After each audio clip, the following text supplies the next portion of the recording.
வணக்கம் நண்பர்களே, ரஞ்சனி அஞ்சரை பெட்டி நிகழ்ச்சிக்கு உங்களை அன்போடு வரவேற்கிறேன். இன்றைக்கி கிராமத்து ஸ்டைலில் சிம்மிலி உருண்டை கேழ்வரகு மாவில் செய்கிறதுங்க. எப்படி செய்கிறதுன்னு பார்க்கலாமா? வாங்க. அதுக்கு ஒரு மிக்சிங் பவுல் ஒன்று எடுத்துக்கோங்க. ஒரு கப்பு ராகி ஃப்ளார் கேழ்வரகு மாவு தாங்க எடுத்திருக்கேன். அதுக்கு ஒரு 1/4 சிட்டிகை அளவு உப்பு சேர்த்து நல்லா கலந்துக்கிறேங்க.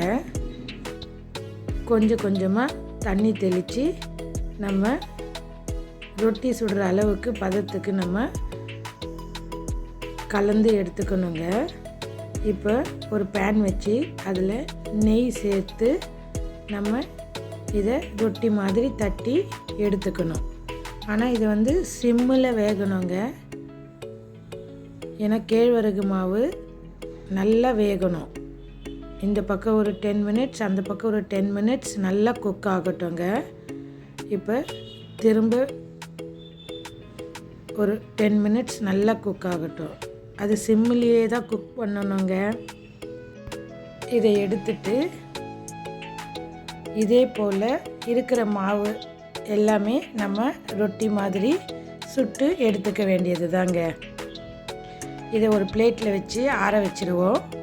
ஒரு மிக்ஸி ஜார் எடுத்து அதில் வேர்க்கடலை வறுத்தது, கிரவுண்ட்நட் ஒரு 1/2 கப்பு, ஒரு 10 கேஷ்யூ, 10 பாதாம், ஒரு ஏலக்கி, இதையெல்லாம் கொஞ்சம் பொடி பண்ணி வச்சுக்க போகிறோம். இப்போ நம்ம ரொட்டி சுட்டு வச்சோம் இல்லைங்களா, அதை சின்ன சின்ன பீஸாக மிக்ஸி ஜாரில் போட்டு அதையும் பொடி பண்ணி எடுத்துக்க போகிறோம். இப்போ ஒரு மிக்சிங் பவுல் எடுத்து ரொட்டி பொடி பண்ணோம் இல்லைங்களா, அதையும் சேர்த்துட்டு நம்ம வேர்க்கடலெல்லாம் பொடி பண்ணோம் இல்லைங்களா, அதையும் கொஞ்சம் சேர்த்துக்க போகிறோங்க. ஒரு ஸ்பூன் அளவுக்கு எள்ளு, செசமி சீட், ஒரு 1/2 கப்பு அளவு வெல்லம் பொடி பண்ணது, ஜாகரி, இதை எல்லாத்தையும் சேர்த்து நம்ம மிக்ஸ் பண்ண போகிறோங்க. நல்லா கலந்துக்கங்க. ஒரு லட்டு பிடிக்கிற அளவுக்கு நம்மளுக்கு அந்த பதம் வரணுங்க. தண்ணியெல்லாம் விடாதீங்க. வெல்லம் சேர்த்ததுனால நம்ம கை வச்சு பிசைஞ்சோம்னா அந்த ஈரப்பதத்திலே லட்டு பிடிக்கிற அளவுக்கு பதம் வந்துடுங்க.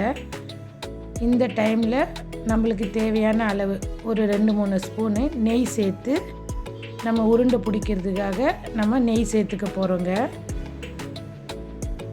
இப்போ நல்லா கலந்து இப்போ உருண்டை பிடிச்சோம்னா நம்மளுக்கு உருண்டை நல்லா வருங்க.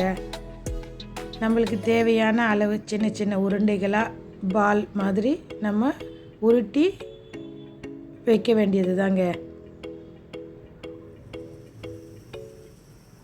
இந்த பதம் கரெக்டான பதங்க. இதே போல் இருக்கிற எல்லா இதையும் உருண்டை பண்ணி வச்சுக்க வேண்டியது தாங்க. ஒரு பவுலில் வச்சு சர்வ் பண்ண வேண்டியது தாங்க. வாங்க சேர்ந்து சமைப்போம், சேர்ந்து ருசிப்போம். நன்றி நண்பர்களே.